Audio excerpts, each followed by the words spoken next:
church. Let's continue to worship the Lord. Panginoon, wala kaming dahilan para hindi magpuri sa iyo, Lord God. Ano man ang kalagayan ng iyong mga anak, you deserve to receive the highest glory and honor because this is the reason for living. We need to worship you, God. Ikaw, Panginoon, ang nagbigay ng dahilan sa buhay na ito. Sa gitna ng aming karumihan, niyakap mo kami, Panginoon. Dakila ang iyong pag-ibig, O Diyos. Panginoon, it's all about you. This morning, just continue to prepare our heart, O Lord God. Katagpuin niyo po kami, Panginoon.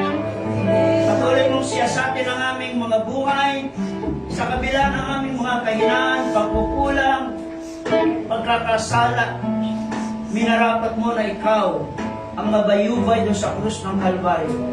No one can take your life, but you voluntarily gave your life for each every one of us. Kaya Lord God, kulang ang mga salita namin upang ihayag namin ang kadakilaan. Sa umagang ito, just continue to purify our hearts, purify our motives. Pawiin mo kung meron mga dala-dala kabigatan sa aming puso, Panginoon.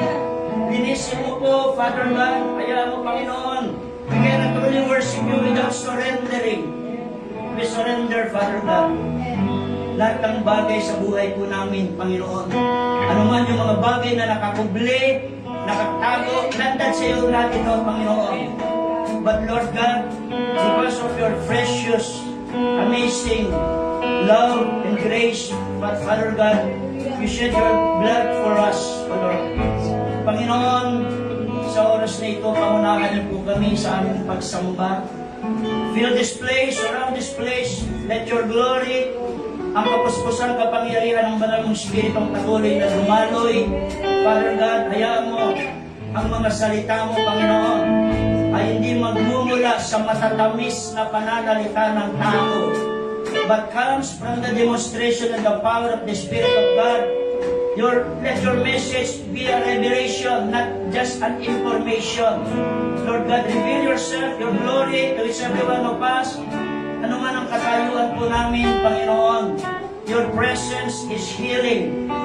Your presence, Father God, is heaven. Lord God, ayan mong patuloy na dumaloy, kapangyarihan ng banal mong Espiritu. We acknowledge that you are the great teacher, the great preacher. I acknowledge that I can do nothing apart from thee, Father God.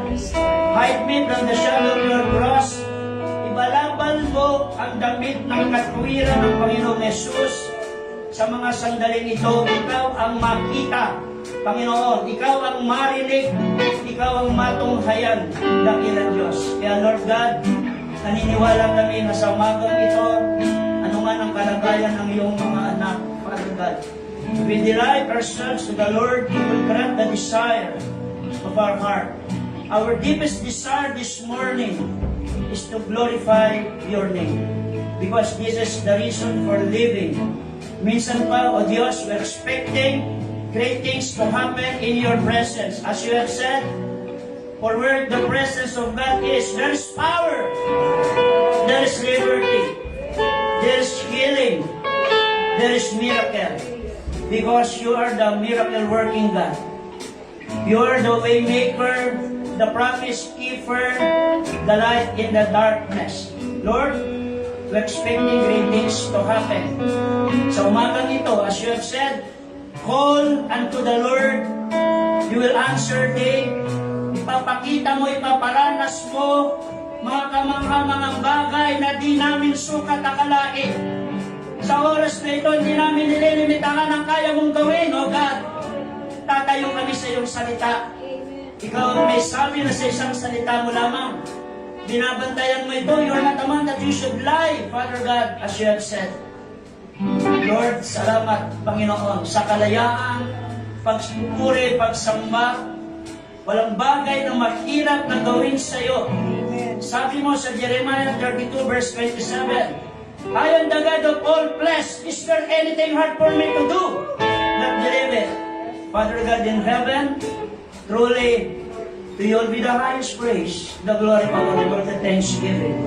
And this we pray in Christ Jesus' name.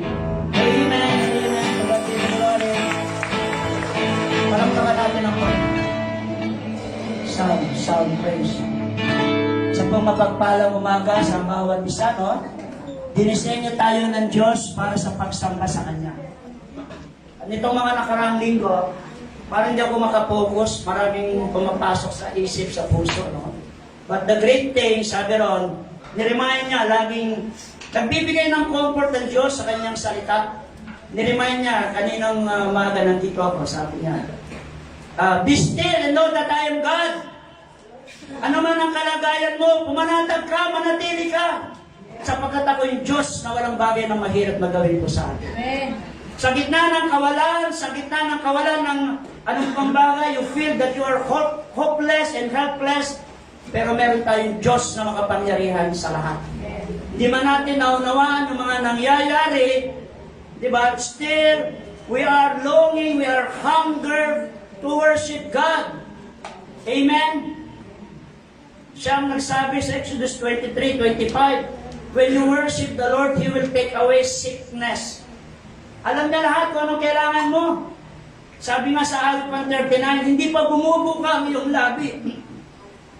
Alam niya na kung ano sasabihin mo. Ganun na kalalim kakilala tayo. Amen?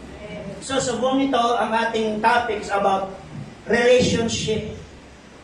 Talagang July or August, relationship.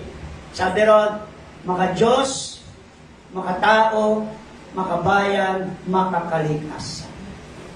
Talagang relationship, yun ang dahilan ng paglikha niya sa atin. Sabi rito,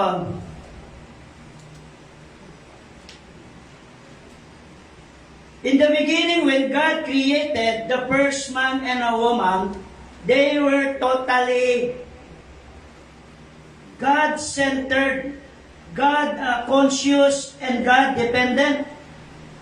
Yung ating awitin, lahat ng ating mga bagay na ginagawa, ito'y patungkol doon sa Diyos. But there was one part of God's creation that had rebelled against God, an angel that we know as Satan. But God wants to restore our relationship. Hallelujah.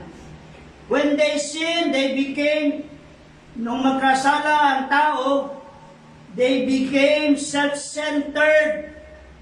They became self-conscious and self-dependent. From that time, self became the center of everything. Nakasentro na yung ating buhay sa ating mga sarili. But before, ang buhay natin ay nakalaan para sa Diyos. Kung nabubuhay tayo para sa Diyos. Kaya doon sa Isaiah 43, sabi ron, dumadaan tayo doon sa bagyo. Tinatawag niya tayo personally sa ating pangalan. Talagang ang panahon ngayon, may mga pagkakataon sa buhay natin, marami tayong di pagkakaunawaan, pagkakaintindihan. Sapagkat we are still in the process of building in a Christ-like character. But before that, He need the God-love relationship be restored. Lahat tayo nasaktan, walang hindi dumaan sa siya'y nasaktan. Kasama yan sa paghubog ng karakter ni Kristo para sa atin. Kailangan mabasag tayo para tayo mabuo. Hallelujah. Sabi rito, walang exempted rito. Kahit kami tumatayo rito, hindi kami Superman. Marami tayong mga kahinaan, pero yung doon pala sa pag-aawit natin, pagpupuri. Diba? Niyakap mo ako sa gitna ng aking karumihan. Diba? Talagang mararamdaman mo sa iyong puso that the Lord is connecting us. Yung ating pong pamagat is a divine connection. Divine connection. Doon pa lang sa paglikha, doon pa lang sa Genesis, sabi ron, 1:26, let us make a man according to our image, to have power and dominion upon His creation. Gusto He want to make fellowship with us. Gusto niya konektado tayo sa lahat ng parte ng ating buhay. Hallelujah. But alam natin ang istorya, ang tao ay naging self-centered, self-conscious, and self-dependent. The knowledge of God and evil, of right and wrong, became the basis of human life. Sin had cut mankind off from God. Kaya tayo ay naging patay na sa ating Panginoon, ayon sa Ephesians. Hallelujah. But dito makikita natin, our ministry in this last days, reconciliation. Restoration. Sa 2 Corinthians chapter 5 verse 18, basahin ko sa Tagalog, no?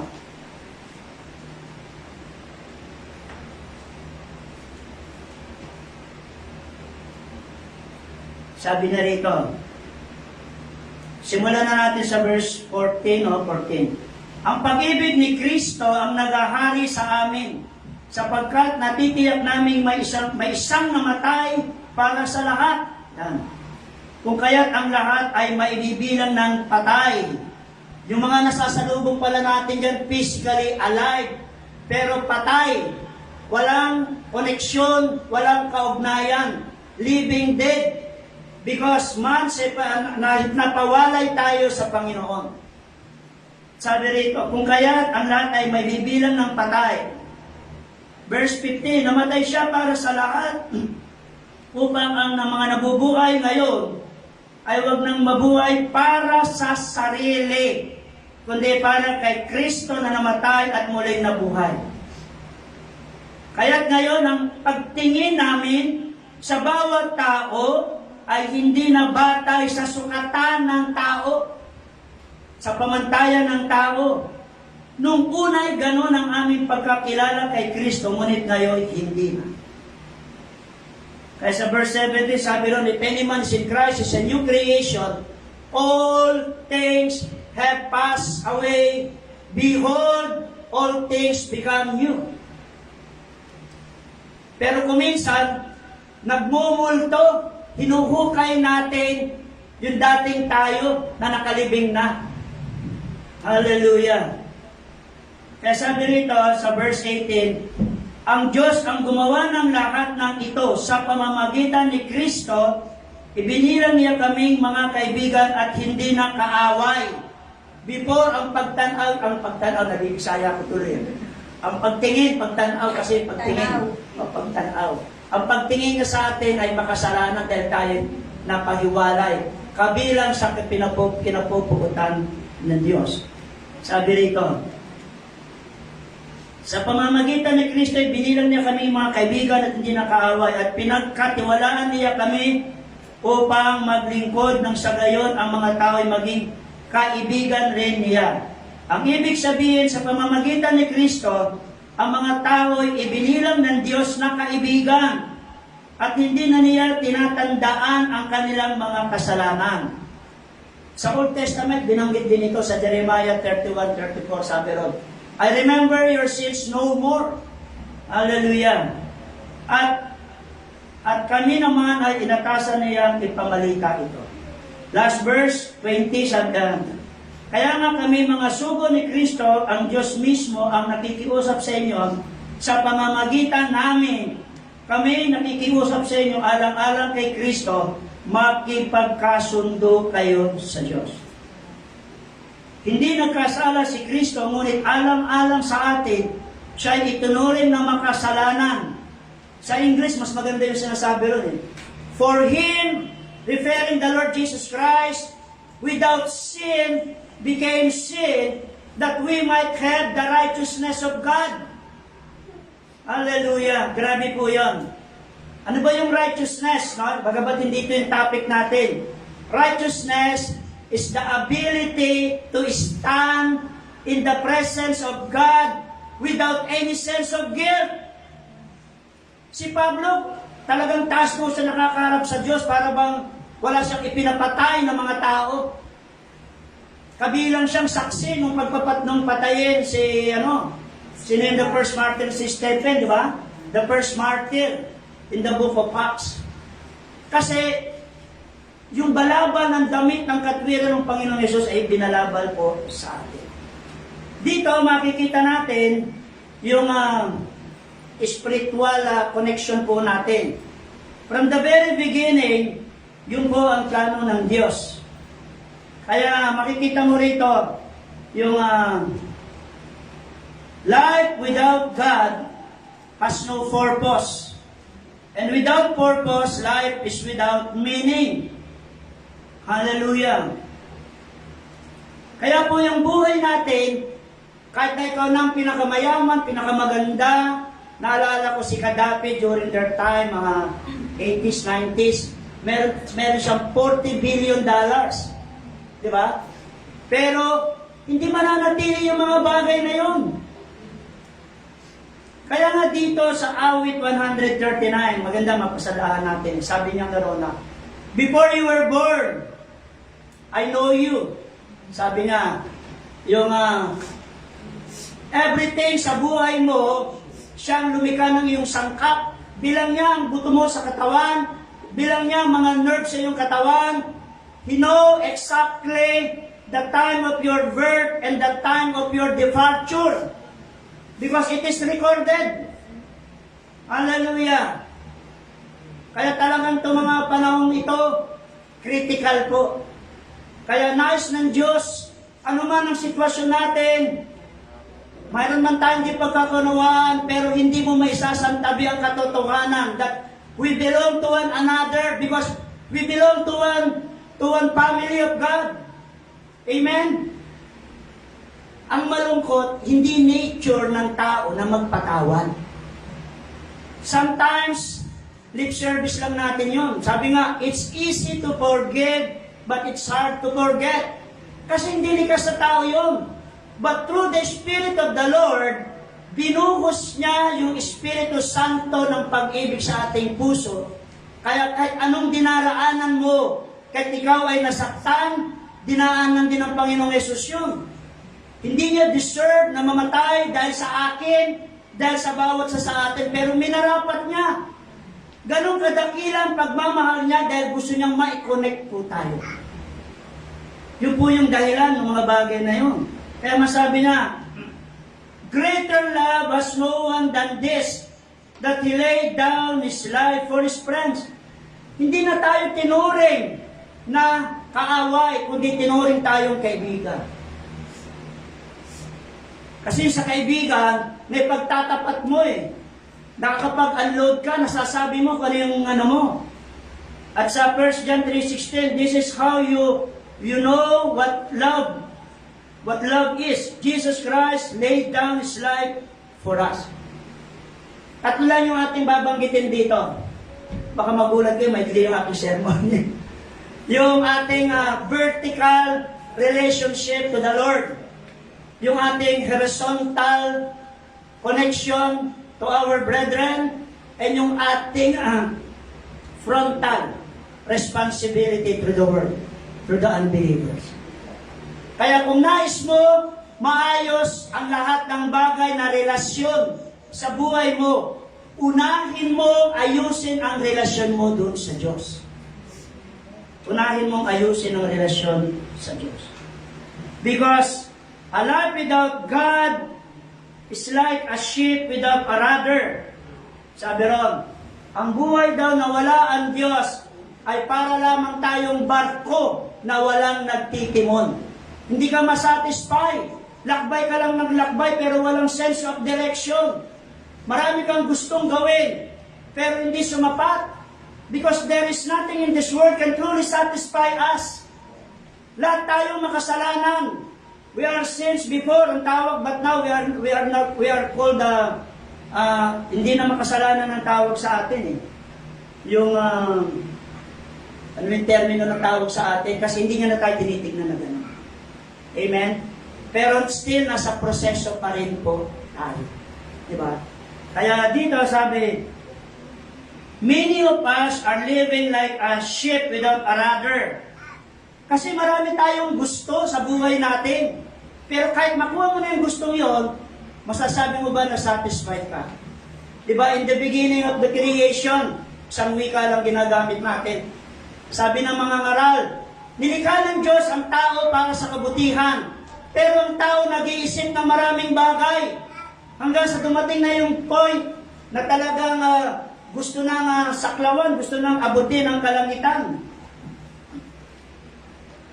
Sabi rito, biblical relationships are built on the foundational command to love one another. And as I love you, sa John 13:34, they operate on covenant over contract. Our God is a covenant God.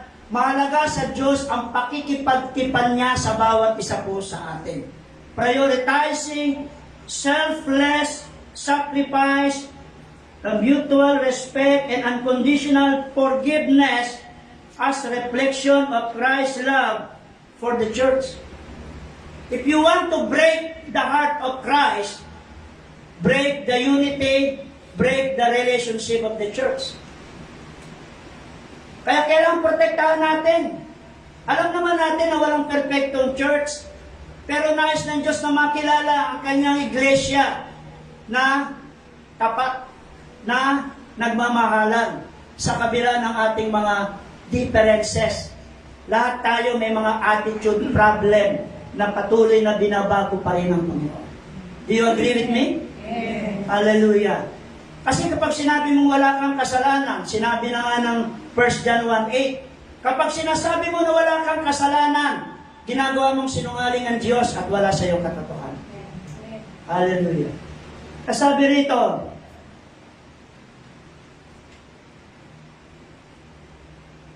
walang timon, walang direksyon, loss of connection to your purpose. Kung wala kang connection, para kang living dead. Sa panahon natin ngayon, no, nabanggit ko kanina, marami tayong nakakausap, marami tayong nasasalubog, di ba? Buhay sila, physical, and their soul, but separated from God. Hiwalay. Sabi ng Ephesians 2, pinapupukutan. Dati patay, pero ngayon, nagkaroon tayo ng divine connection sa Diyos. Again and again, paulit-ulit natin sinasabi ito pag nagsishare. Ang paniwala ng tao, lahat ng tao ay anak ng Diyos. Lahat ng tao nilalang ng Diyos, pero hindi lahat ng tao ay anak ng Diyos. Malinaw po yun, kahit paulit-ulit mo sinasabi, nakakalimutan. Ngunit ang lahat ng tumanggap, yung totoong tumanggap, at nananalig sa Kanya, binigyan ng karapatan na maging anak ng Diyos. Merong transformation. Process po yun. Hindi po automatic yun. Hindi po overnight yun. Process, lahat tayo dadaan dun sa proseso. Today, we are looking at how to plug back into the vertical connection. May connection tayo, kaya lang hindi nakasaksak. Play back into the vertical connection through three simple things. One, being known by God. Pangalawa, staying close to God and being obedient to God. Being known by God, staying close to God, and being obedient to God. Sa point 1, know by God, intimacy, yan. Unahin natin maging maayos yung ugnayan natin sa Diyos. A deep intimacy is a deeper connection through relationship. Si Pablo nga, nakapagpatayo na ng maraming simbahan. Pero sabi niya, Lord, I want to know you more. Hindi tayo katulad ng mga Pariseo, ng mga Saduseo. Kabisado nila yung kautusan, but hindi nila kilalang personal ng Panginoon. Amen? Hallelujah. That is why the Bible is not only for information, but for revelation of God. Nire-reveal niya yung plano niya dahil tinuring niya tayong kaibigan.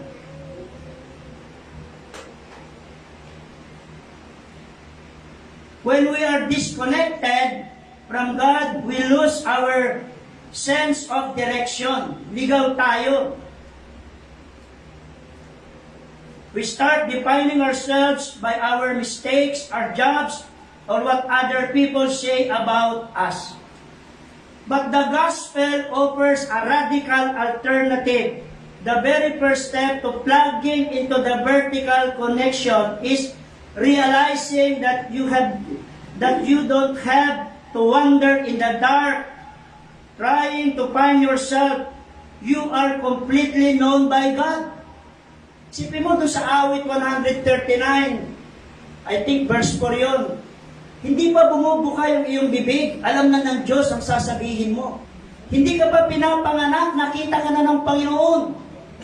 Hindi mo kayang mag-publish sa Diyos, wala kang pupuntahan. Alam mo yung past, present, and future. Ang plano niya sa buhay mo, sabi ng awit 138, God's plan for your life endures forever. Hindi lamang ito. Hallelujah. Kaya doon sa sitio, merong mercenaire po ako ron, the 5 facts about life. Maunawaan natin that we are all destined to die. Nakatadhana tayong lahat mamatay. But kailangan ma-educate tayo, it's not the end of everything, it's only just a preparation. Kaya nga dito sa mga ngaral, sabi ron, sa 7 verse, sabi niya, matalino, mangmang yung taong ang laging iniisip ay kasiyahan. Ngunit matalino ang taong naghahanda sa kanyang kamatayan. Sapagkat, sabi ron, isang malaking kahangalan na hindi mo pagandaan ang isang bagay na tiyak na darating sa tao. But knowing that you have a deeper connection to the Lord, you will not fear death. Amen? Sapagkat katuparan po ng plano ng Diyos yun. Alam niyo po, hindi ako makapag-focus itong mga nakaraang linggo kasi sabay-sabay na lumilitaw sa balik kataw ko yung mga pangyayari na parang iniisip mo parang aksidente ba to, nagkataon ba to, di ba? Yung ating mga kapatid sa nangyayari, di ba? Maging ako mismo sa aking pamilya, di ba? Talagang parang, pero wala kang control. Sa gitna ng kawalan mo ng magagawa, sa gitna ng kawalan, you feel you are being hopeless and helpless. Pero ito yung word na binigay niya kaninang umaga. Be still. Pumanatag ka, pumayapa ka. Be still and know that I am God. Ako pa rin nakakalam ng plano sa buhay mo.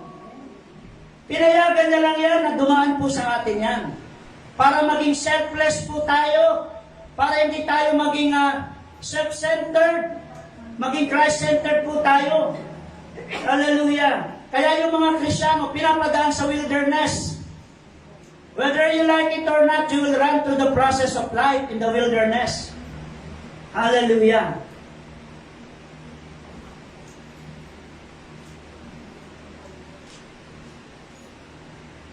Kaya po makikita po natin dito, namnamin po natin, kasi minsan, yung ating relationship sa Panginoon, parang leftover lang yung oras na binibigay natin sa Kanya.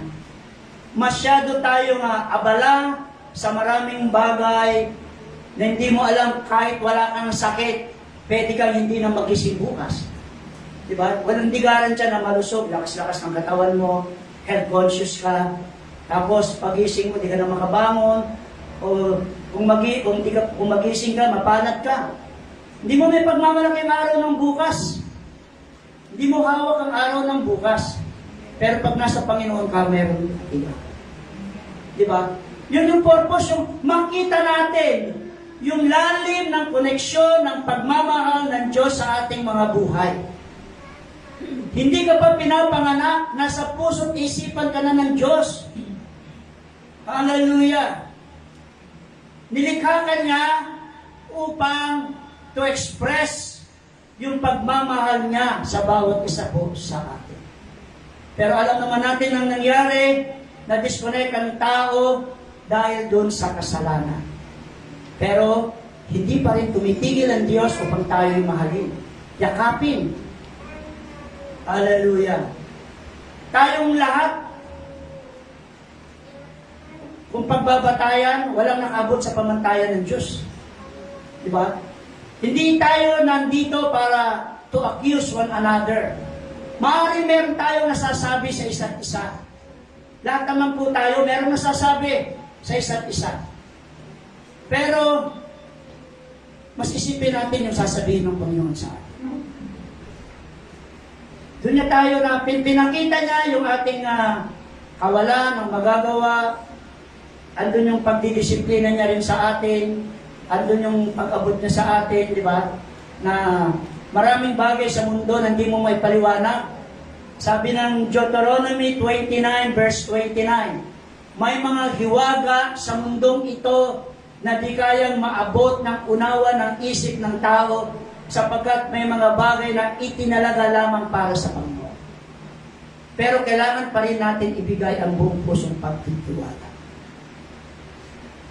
Because ang pagmamahal ng Diyos sa atin, sabi ron, no one can separate us from the love of God. Hindi ang kahirapan, hindi ang panganib, hindi ang kagutuman. Even death cannot separate us from the love of God. Ang lalim ng kanyang pagmamahal sa atin para tayo makabalik sa connection po sa Kanya. Kaya doon pa lang sa vertical connection o relationship natin sa Kanya, hindi sapat na para maibsan yung bigat na nararamdaman natin. Tandaan po natin doon sa Romans 8:18, sabi po roon, yung kapighatian na dinaranas mo ngayon ay hindi mayahambing sa kaluwalhatian inihanda po ng Diyos. Merong period, merong waiting period eh. 'Di ba? Para to teach you to be humble. 'Di ba? Mababasa mo in the New Testament. Bakit sila pinaraan sa wilderness? Pinaranas ko kayo ng hirap upang turuan kayong magpakumbaba.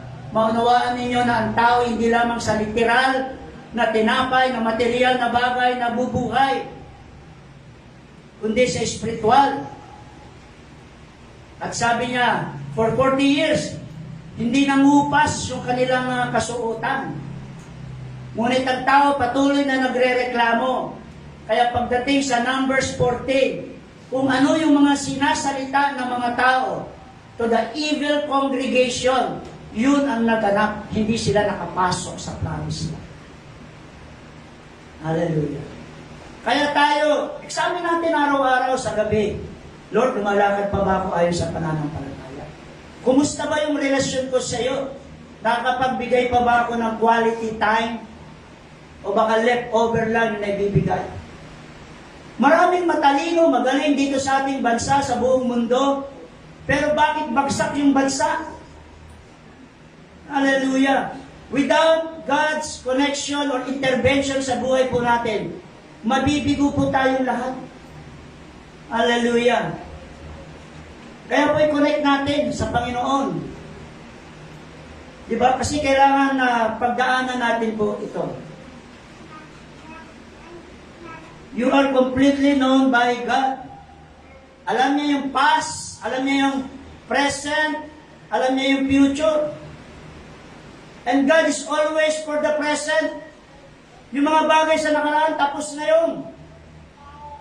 Kaya sabi niya, pagtuunan mo, pursuing towards the goal. Focus tayo sa ating mission, vision. Kaya kailangan natin din ng horizontal connection, relationship to our brethren. Sapagkat hindi natin magagawa ito ng tayo lang. Kaya nga yung bawat mananampalataya, kung ikaw ay tunay na ligtas, ang nasa puso mo is to win soul for Christ. Sabi ng Proverbs 11:30, sabi niya gano'n na matalino doon sa nagwiwi ng soul. Hallelujah. Proverbs 11:30. Kaya yung tunay na ligtas, ang desire niya para mag-glorify ang Panginoon is to win soul for Christ. Kaya nga kung tayo walang koneksyon, hiwalay sa Diyos, wala tayong magagawa. Minsan kasi, gumagawa tayo ng sarili nating gusto. Nagiging-Diyos-Diyosan natin yung sarili natin. Di ba? Doon sa John 15, sabi na 5, sinabi na nga, apart from me, you can do nothing. Kahit anong pagsusumikap mo, mabibigo ka. Maybe it's a good intention, but sometimes not God's intention. Hallelujah.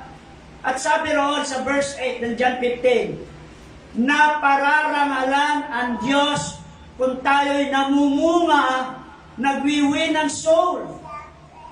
Ito yung koneksyon na nais ng Diyos na madama. Madama nating lahat. Focus tayo doon sa pagwiwi ng soul. Amen? Talaga kasi, lahat tayo produkto tayo ng pagmamahal ng Diyos. Kailanman di natin pinili ang Diyos, pero pinili tayo ng Diyos. Hindi dahil sa ikaw ay magaling, hindi dahil sa ikaw ay marunong, kundi dahil siya ay mayroong layunin para sa iyo. Hallelujah. Sabi niya, you did not choose me, but I chose you. For what purpose? To go and bear fruit, that your fruit should remain. It means you win soul to make disciples. Pwedeng personal evangelism, i-disciple mo. Yun po yung kasagutan sa mga nangyayari ngayon. Diba? Doon sa Mark 1:14-15, the kingdom of God is at hand. Nalalapit na ang pagbabalik ng Panginoon. Repent and believe the gospel. Problema natin ngayon sa Pilipinas, leadership ng nangyayari. Sabi niya, political problem. So the solution must be also political. No! Sabi niya, the answer is the gospel that can transform the heart. Magpalit-palit man ang sistema. Pero kung nandun pa rin, hindi pa rin nakapasok yung totoong gospel sa puso po natin, mananatili yung kasakiman.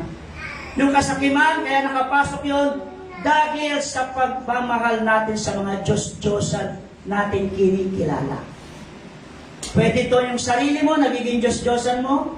Pwede ito yung kalagayan mo sa buhay.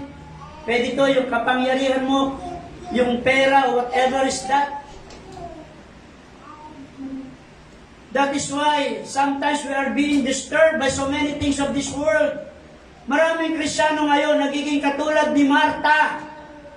Busy. That is why yung prayer is about intimacy, overactivity. Hindi ibig sabihin marami kang ginagawa ministry. But ang hinihingi ng Diyos yung talagang connection natin, a daily communion with the Lord. Yun yung sinasabi, Lord, give us our daily bread. Hindi lamang yung tumutukoy sa literal na pagkain natin araw-araw, kundi yung pakikipag-ugnayan natin. Lord, nilalakaran ko ba yung kalooban mo? O ba kayo kalooban ko lang? Nagkakasakitan tayo, parang perfect church. Pero hindi mo maialis yung katotohanan. Kahit magalit ka sa akin, kapatid pa rin kita kay Kristo. Amen? Yun yung ating common denominator. Nandun yung pagmamahal ng Diyos sa puso natin. Diba? Kaya sabi nga, mangmang yung nagtatanim ng sama ng loob.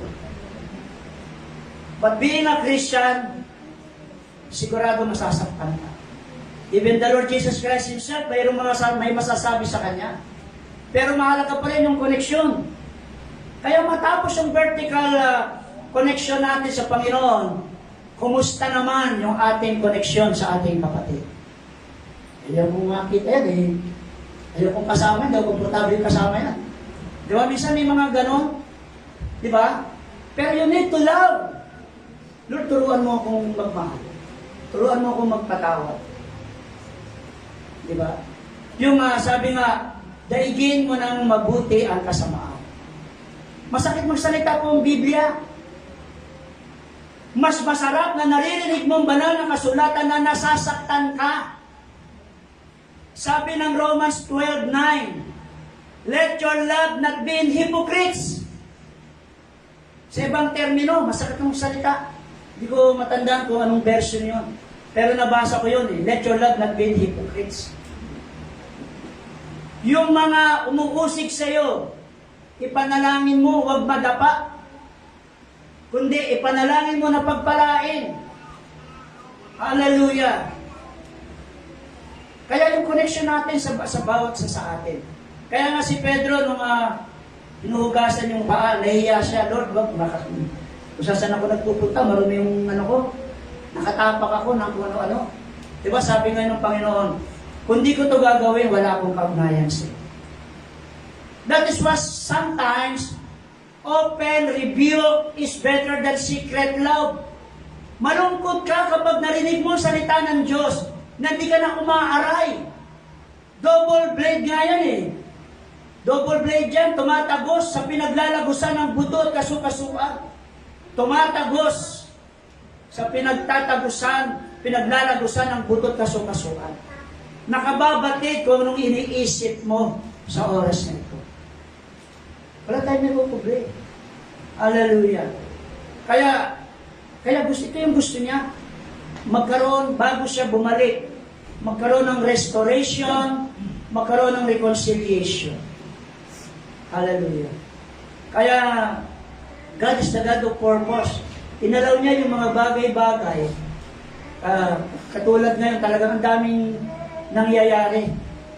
Talagang ang nais ng Diyos, unahin natin sa lahat ng bagay. Yung pagsamba po natin. Alam niyo po yung pagsamba, ibig sabihin nun, pagtalikod mo sa sarili mo. Because the biggest distraction when we worship to serve the Lord, yung sarili mo. Diba? That is why, to be a disciple of Christ, mabigat yung requirements nito. Limutin mo bukol sa iyong sarili. Deny yourself. Hindi naman ibig sabihin tatalikuran mo, kundi yung mga personal na bagay sa iyo, yung personal na ambition mo, isasantabi mo. Yung agenda mo, isasantabi mo. Yung agenda na ng Diyos ang gagawin mo. Take up your cross and follow me. Meron tayong cross na dala-dala every day. Hindi na alisin sa atin yun. Kasi ito ang naglalapit sa atin sa Diyos. Kasi pag wala tayong mabibigat na pinagdaraanan, komportable tayo, kampante tayo. Pero pag may bigat kang problema, na walang magawa yung doktor, na nandun yung kawalan mo ng pag-asa, na dinadaanan ng marami sa atin ngayon. Doon nagiging bukas na bukas ang puso mo para magkaroon ng koneksyon sa ating Panginoon. Amen? That is why sometimes He allowed those things to happen to you. Kasi mahal ka niya. Gusto niyang iparamdam sa iyo yung pagmamahal na yun. Pero hindi lang maabot ang ating isip. Hallelujah. Minsan yung partnership natin sisirain. Pero pag nag-usap tayo, di ba, napabago yung puso natin, yung isip natin eh. Di ba? Kasi na-identify natin yung kilos ng kaaway.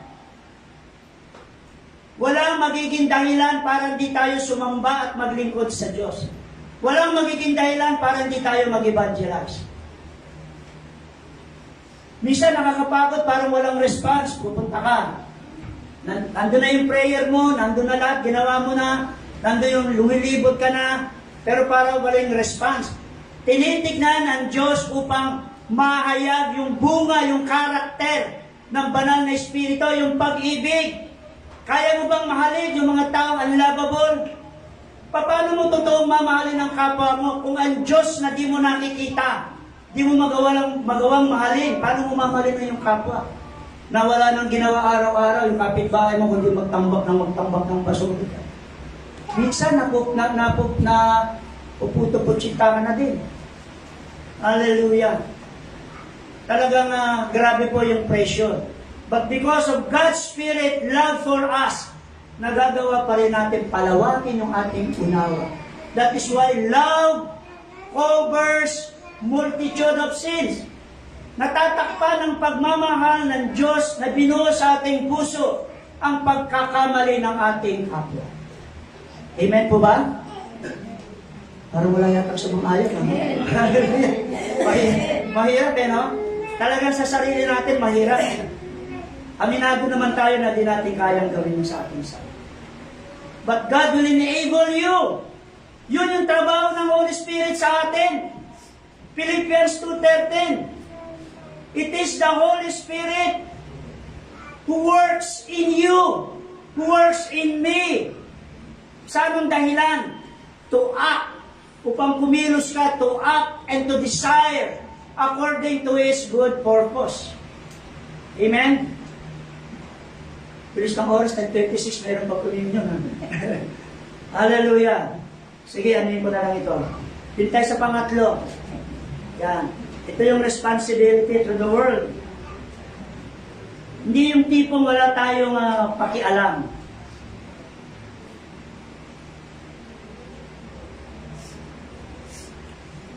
Sabi rito, we stay spiritually alive and healthy by spending consistent daily time with God.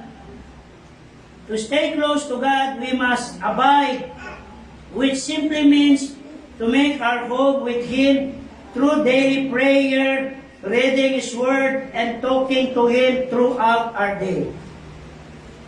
Maraming Bible ngayon, nagkakadikit-dikit na, no? Samantalang sa akin, punit-punit na.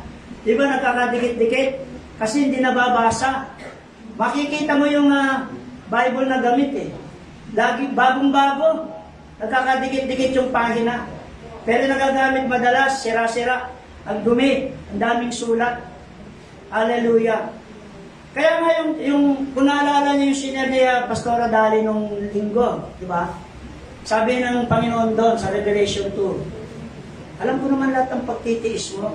Alam ko naman lahat ng sakripisyo mo sa ministry. Pero may isang bagay ako nalulungkot sa iyo. Marunong din magtampo ang Panginoon. Di ba?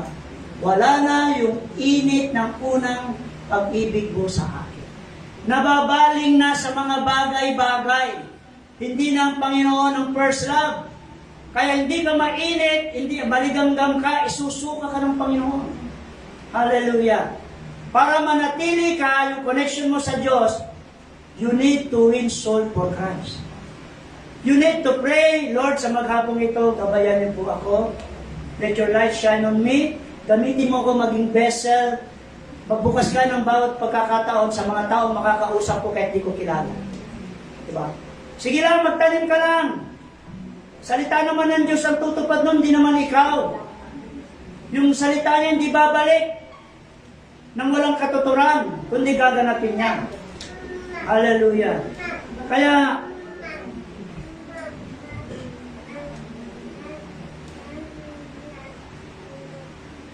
Kaya po sa ating buhay sa ngayon, everyday check natin. Paalala ng 2 Corinthians 13 verse 5. Examine mo, suriin mo, huwag yung ibang tao yung sarili mo. Lord, lumalakad pa ba ako ayon sa pananampalataya? Yung motibo ko ba, tama ba? O meron akong ibang agenda? Pakorek tayo, pa-expose tayo sa Panginoon. Hindi naman natin kayang ikubri yun. O baka yung, kaya ako nga, prayer ko, Lord, hide your word in my heart so that sin will not rule against me. And let the meditation of my mouth be acceptable unto your sight. Diba? Spread natin yung gospel. Ito yung kailangan ko ngayon. Alam niyo po, dun sa Mindanao, walang bahay, nawalan ka ng magulang, nawalan ka ng anak, nawalan ka ng kapatid, wala kang mainumang tubig, walang katiyakan. Pero still, hunger pa rin sila. Nagtitiwala pa rin sa Diyos. Ganon kalalim yung connection sa Panginoon. Kaya si Pablo sabi niya, lahat ng aking natutunan, inari kong kalubuhan. Hindi ko na pinilit maging matuwid sa pamamagitan ng pagsunod ng kautusan during their time na sila sa Old Testament. Ngunit, ang lahat ng mga bagay na inari kong kalugihan ay inari kong kapakinabangan. Walang pinakamahalaga kundi makilala kong lubusan si Kristo. I want to know you more. Tayo ba, ito ba ang ating ninanais? Is this our deepest desire? And the fellowship of His suffering. Meron pong suffering. Hindi pwedeng hindi ka daraan sa suffering. Pero dalawang klase po yung suffering. Suffering na ginagawa mo yung tama for the glory of God, pero inuusig ka pa rin, pinararatangan ka pa rin, may gantimpala ka. Pero iba yung suffering na nagsasuffer ka, it's because of the consequences ng iyong kasalanan. Magpatuloy po tayo. Keep on loving, keep on forgiving. Kaya doon si Pedro, yung tanong niya, ilang beses ba? 70 times. Without numbering. Kapag lumapit, inamin ang kasalanan, humingi ng kapatawaran, i-release mo yung forgiveness. Yun yung malaking hadlang po sa atin. 10 years na, 15 years na, we keep on rehearsing what happened in the past. Kaya nga sabi ron, hindi tayo makahulagpos. Kaya lagi yung word, pabalik-balik lang. Isaiah 43, forget the former things, do not dwell in the past, for God will make a new thing. Gagawa ng kamang-amangang bagay ang Diyos na di mo sukat akalain. Kaya church, sa atin, 6 years na tayo, magse-7 years na tayo next year. Tulutan natin ang kagalakan ng puso ng Diyos by winning soul to make disciples. Kung bawat sa atin, matrain tayo personal evangelism, pag-pray natin, dodoble tayo rito. Hallelujah! Kaya po, yun yung kasagutan eh. Di ba?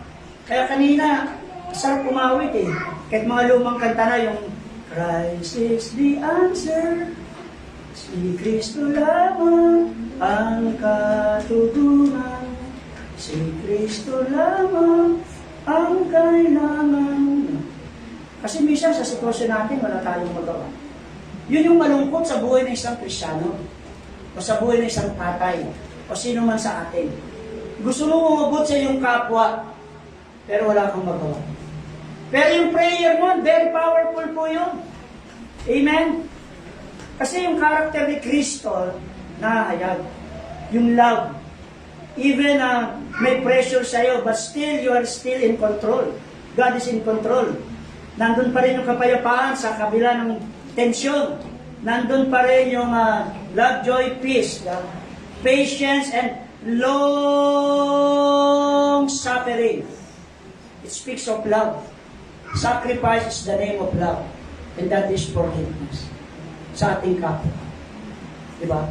Hindi nagsawa ang Diyos sa atin. Hindi niya tayo give up. Diba? Sabi, maliit pa ako, mga kanununuan ko pa, sabi, babalik ang Panginoon, bakit hindi bumabalik ako? Sabi sa 2 Peter chapter 3 verse 9, binibigyan niya ng pagkakataon ang lahat na magsisi at manumbalik sapagkat ayaw niya na mayroong mapahamak. Ayaw niya na may mapahamak. Ano ang kalooban ng Diyos sa ating panahon? Na ang lahat ng tao ay makaalam ng katotohanan at maligtas. That is why, sa ating pong panahon ngayon, yung 2 Corinthians 5:20, ito yung ministry na nais niya sa atin. The ministry of restoration and reconciliation. Gusto niya maibalik po tayo. Naibalik niya na yun nung tayo mamatay dun sa krus ng Kalbaryo. Pero, co-partners na tayo dun sa mission na yun. Yun yung mission mandate niya. Kaya nga, yung Great Commandments is the completion of the Great Commission. Yun yung nilalagay niya sa atin. All powers and authority as given unto me, na ibinibigay ko rin yung authority na yon sa bawat isang mananampalataya. Kaya po sa ano man ang kalagayan natin, lahat naman tayo may mga kinakaharap, may mga personal struggle po tayo, personally, sa ministry, sa family, sa mga mahal natin sa buhay, sa nation. Yung binanggit kanina, Galatians 6:9, huwag tayong mapagod gumawa ng mabuti sa ating kapwa. Because there is a season of reward. Diba? Tayo nagtanim, nagdidilig, pero ang Diyos ang nagpapatuloy. Amen? Kaya ano man ang sitwasyon mo ngayon, hindi man kaya ng puso mo, just speak to the Lord. Hindi madidismaya ang Diyos kung sinasabi mo yung totoong nararamdaman mo.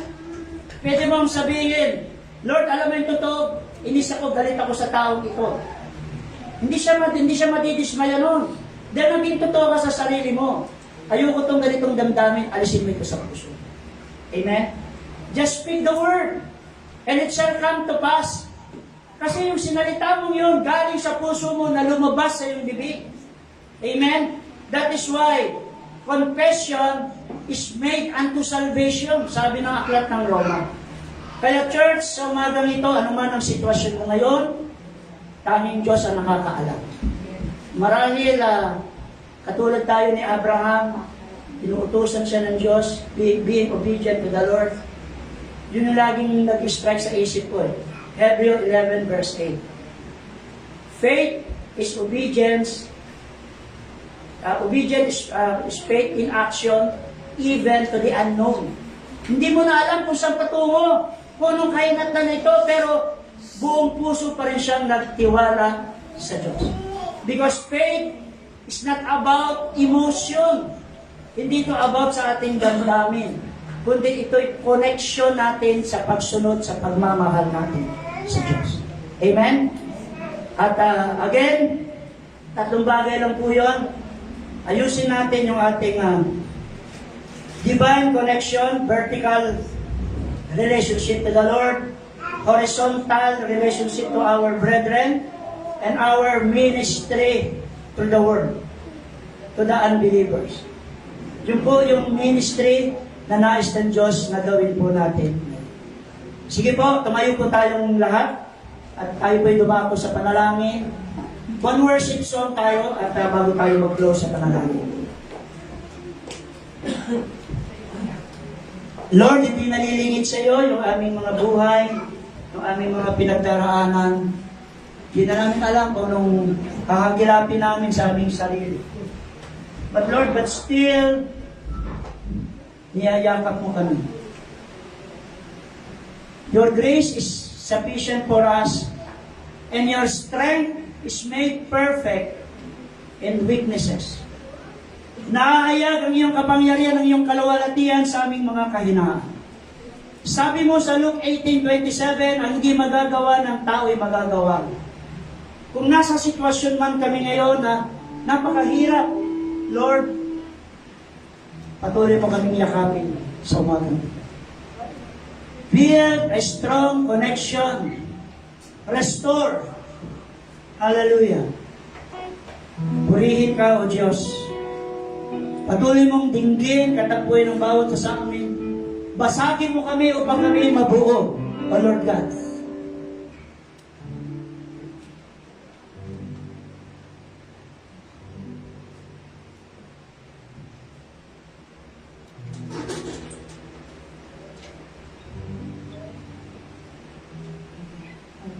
Kahit hindi na namin naunawaan, O Diyos, ang nangyayari, kasi nagtitiwala pa rin sa iyo.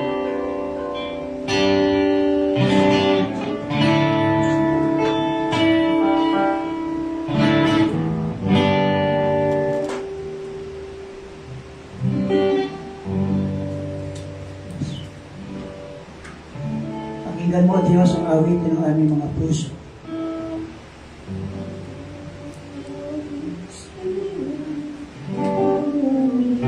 Yes, Lord. Come, Holy Spirit, our teacher, our programmer, our deliverer.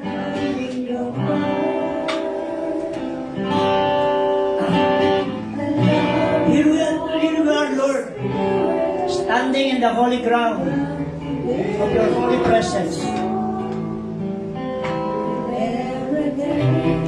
I long to love you more. Yes, Lord, speak, Holy Spirit. Come, Holy Spirit, follow me now.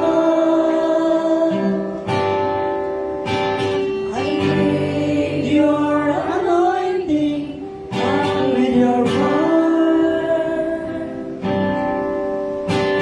I love you, Holy Spirit. You're captivating my soul. And every day I grow to love. Yes, O Lord God, ikaw ang inaangat namin sa buhay na ito. To sing to the Lord with all your heart. Yes, Lord, hawak mo ang buhay ng bawat isa sa amin. I need your power in you. Nothing compares to this place. And I can see I worship you in spirit. Hallelujah. Once more with all our hearts, say to the Lord, come, Holy Spirit, follow me now. Lord, we are hunger for your presence, O Lord. Your anointing, come with your power. I love you, Holy Spirit. You're captivating my soul. In every day, I want to love you. Hallelujah, hallelujah. I'm reaching for yes, Lord. Reaching for your heart, O Lord God. Purify us, Lord God. Purify our motives, O Lord God. I feel your power in you.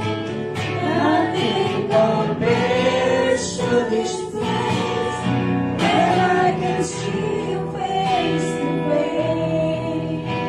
I worship you in spirit and truth. Hallelujah. Let the instrument alone. Panginoon, sa oras na ito, patuloy kaming lumalapit sa iyo. Pinaalala mo sa amin, Panginoon, ng Huwebes. Bakit nangyayari mga bagay na ito? Meron kang word na nagrema. Yung word na consecration ay isang napakabigat na pananalita. To set apart for a holy. To set apart. Pinakita mo, Panginoon, that still there is reservation sa puso ng iyong mga anak. May mga reservation kung kaya't hindi makadaloy ang iyong banal na Espiritu. There is a resistance. There is a denial as a defense mechanism to expose what is hidden. But Lord, this morning, we cannot hide anything from you. You know every heartbeat of your people this morning. Lord, we humbly come before you. We ask for your forgiveness. To return, to repent, to restore, for reconciliation. Lord, you shed your blood on the cross because you want to restore our divine connection. Sapagkat ang buong kautusan mo, the ultimate fulfillment of the law is to love God above all, loving God, loving people as you love yourselves. Lord, forgive us, Panginoon.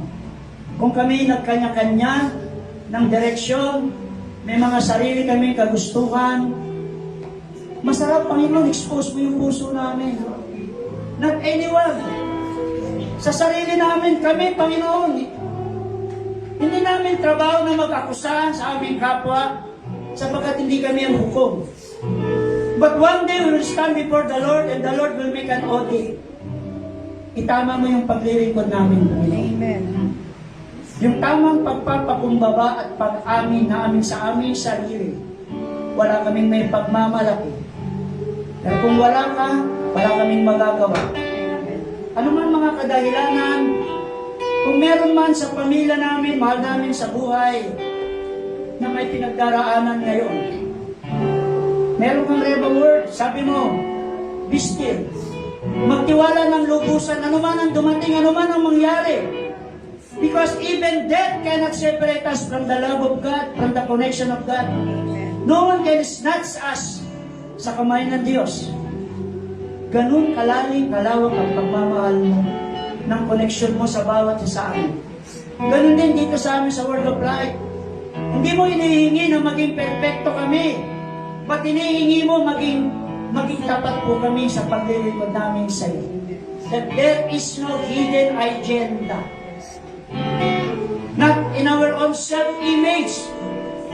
Even the Lord Jesus Christ Himself, He took Himself of no reputation. Hindi mo pinahalagahan ng higit sa nararapat ang kanyang sarili. Bagkus ang iniisip niya yung kapakanan ng kanyang kapwa. Sa umagang ito, Panginoon, yung bawat pamilya na nare-represent namin, di man namin sila kasama ngayon. Wherever they are, we pray for all the favor, for all the provision, for all the protection in Isaiah 54 verse 17. Hindi kami exempted, Panginoon, sa anumang karamdaman. But you are the great shepherd, katakbuhan namin, the waymaker, our hiding place. Lord, this morning, heal every wounded heart. Yes, Lord. Heal every broken relationship. Have a good courage sa oras na ito. Kung meron kang nais igulog sa Panginoon, hindi mo na kailangan lumapit sa harapan. Just simply raise your hands to the Lord na nagpapakilala na tayo nagpapakumbaba. Hindi ba natin may taas ang ating kamay? Mabigat ba yung ating kamay? Ang Panginoong Yesus, doon sa krus ng Kalbaryo, tinaas niya ang kanyang kamay upang tayo makatawid sa bangin ng kasalanan.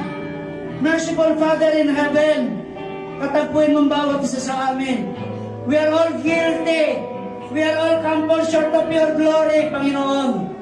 But Lord, the greatest thing in this life is the power of love, of forgiveness to each every one of us.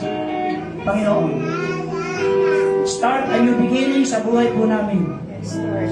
Lord God, salamat sa umagang ito, sa kabila ng aming maraming dinadaanan.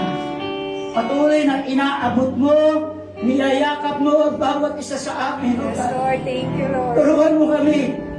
Kung di namin magawang mahalin ang aming kapwa, paano ka namin totoong mamahalin, O Diyos? Hindi namin to nature, pero turuan mo kami, Panginoon, give us a humble and teachable heart to love one another. Amen. Sapagkat ito ang nais mo na makilala ng iyong anak. Lord, sa umagang ito, salamat. Salamat. Alam namin, before we call, you will answer thee. Amen. While still speaking, you will hear to listen. Once more, to you all be the praise, the glory, honor, and all the thanksgiving. And this we pray in Christ Jesus' name. Amen and amen. To God be the glory.